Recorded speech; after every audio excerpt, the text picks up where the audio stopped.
বোঝাবুঝি হলে তো ভুল বোঝাবুঝির সমাধান হওয়া উচিত আমি মনে করি। না ও সেই নোটিশের ফয়সালা সেটা একটা আদালতের নোটিশ, সেও তুলে নিবে বলেছেন, আমিও তুলে নিব। এখন দেখেন সমাজে তো আসলে সমালোচনা আলোচনা থাকেই। আমরা আসলে আর্টিস্ট, আমাদের নিয়ে অনেক বেশি সমালোচনা থাকে আলোচনার থেকে।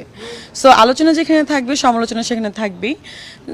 সো এটা নিয়ে আসলে মানে ম্যাটার ভ্যারি করে না। সো আজকের পর থেকে যেটা দেখবে সবাই মিউচুয়াল হয়ে গেল, এটা দেখার পরে সবাই মানে বুঝবে যে আসলে ভুল বোঝাবুঝি ছিল।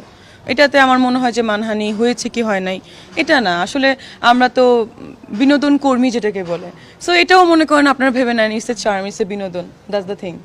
আমি আসলে আমার কিছু মানুষজনের কে নিয়ে বলেছি যে এখান থেকে যেসব সিনেমা থেকে আমি বাদ পড়েছি, যাদের থেকে বাদ পড়েছি বা আমি বাদ দিয়েছি রাগ করে, তাদেরকে উদ্দেশ্য করে আমি বলেছি। আমি তো সবাইকে উদ্দেশ্য করে বলিনি, এখানে ক্ল্যারিফাই করি। 4টা সিনেমা আমার আলোচনা হওয়ার আগেই আমি সাইন করেছি। তার মধ্যে একটা সিনেমা আমার হাউসের সিনেমা, আমাদের ইন হাউস প্রোডাকশন, আর বাকি 3টা হচ্ছে বাইরের। এটা